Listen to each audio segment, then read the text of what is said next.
Late last week, Gameloft released the new My Little Pony Friendship is Magic mobile game for tablets and phones. The game, which will run on both Apple's iOS and Google's Android, is free to play. But just how much of your time should you spend with your pony friends?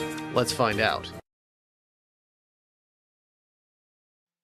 The goal of the game is to help rebuild Ponyville after Nightmare Moon cloaks the land in darkness. You start off with Twilight Sparkle as your sole pony friend, but the game's tutorial quickly brings you up to speed on how to play. By rebuilding Ponyville, playing games, and making friends, you can restore the elements of harmony and defeat Nightmare Moon. This is where our story begins. The first thing I noticed about this game is the fact that it has an amazing level of polish. There's newly recorded voices by the show talent, meaning that Tara Strong, Nicole Oliver, Tabitha St. Germain, Andrea Limon, Ashley Ball, and more reprise their roles from the show. I know with the help from my friends that we'll be able to stop you, Nightmare Moon. That is, if you can ever find their precious little sun-loving faces. Combine that with William Anderson's show score and Daniel Ingram's songs, and you've got something that feels like it was plucked right out of the show. This is extremely important, because fans are picky, and so are kids. They can tell when something isn't right, and there's very little to quibble with in this department. It also adds weight to the plot, making Nightmare Moon's hammy laughs believable, and granting Twilight's desire to help her town some weight. We've certainly gotten far worse games from the My Little Pony brand on this front, so for this they should be commended. The game is rendered in 3D, and the graphics are decent for running on a mobile system. Sometimes the pony's 3D models look a bit wonky from certain angles, but in motion it's more difficult to find poor positions, so you might not notice it all that often. The animations are very cute, and you might find yourself playing just so you can watch your own little zen garden of ponies, who like to sing and dance and have a good time. Speaking of ponies, all your favorites are here, and the depth of availability is once again striking. From fan favorites like Lyra and Bonbon, to minor background gags like the Big Lebowski ponies, it's hard to find a pony that they didn't include in the game. And don't worry, because a certain Grey Pegasus is in the game, and if you do find her, you'll get a reward. The only real presentation flaw in the game is the use of fan-made knockoff fonts for lettering, instead of the official pony ones. If that's the worst thing I can pick out about it, I can say that overall they did a very good job at capturing the spirit of the show in the presentation. Job well done, Gameloft. Gameplay is freemium town building, akin to some of Gameloft's other products. The difference is that it's very pony. All of the mechanics have a nice pony flavor to them. You build your own version of Ponyville, which requires resources like bits and gems that you earn by doing tasks in the game, or by buying bundles of bits or gems on your platform's app store. Unfortunately, the game turns into a hefty time sink if you don't buy some bundles of bits and gems to expedite the process. This might not bother you too much unless your favorite pony is one of the expensive ones in terms of levels. The game has several mini-games that help you earn levels and resources, and they're basic, but addictive. The ball bouncing game is especially adorable when you have a cutie mark crusader to bounce with. The flying game requires some good reflexes, and does offer some challenge. It reminds me of old bullet hell shoot-em-ups, except you're not doing any actual shooting.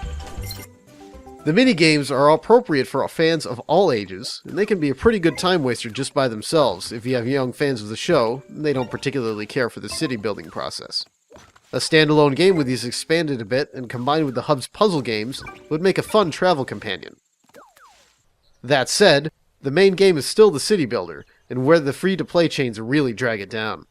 The existential problems of the free-to-play model are a bit beyond the scope of this review, but suffice to say that if you don't care for the free-to-play model, then you're probably not going to like this game.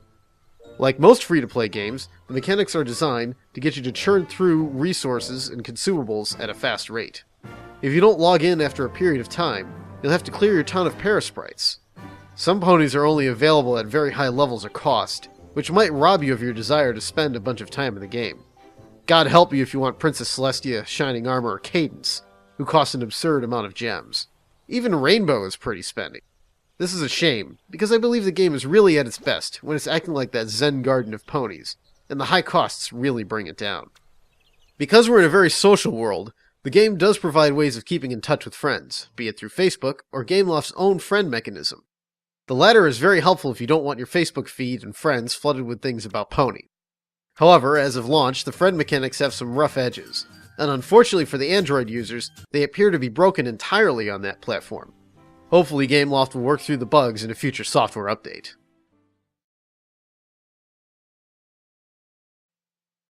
So should you spend some time in the game?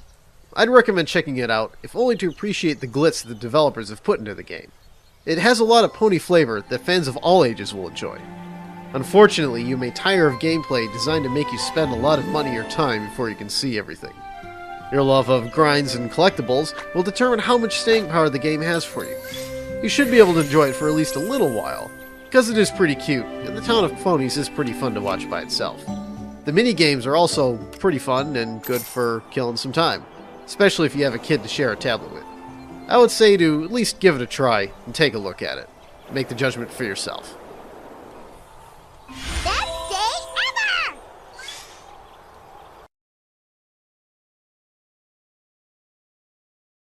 I'm very disappointed that you chose to use the Celestia Medium font pretty much everywhere in the game. You may be unaware, but the actual font used in the Friendship is Magic titles, as well as the toy boxes, Flash games, MLP website, and on, is Harold Lohner's Generation B. Celestia Medium was expressly made to offer a free knockoff version of his font. While its use in a one-off fan project may not be so bad, it's very poor form to do so in a for-profit, officially licensed product. Given that you shelled out for the real voice actors and put in so much polish elsewhere, it stands out like a sore thumb. You should do the right thing and substitute the titling fonts in the game with Generation B, and the body type with something else that's more readable, like a Myriad or Helvetica, other fonts that are used in Friendship is Magic's graphic.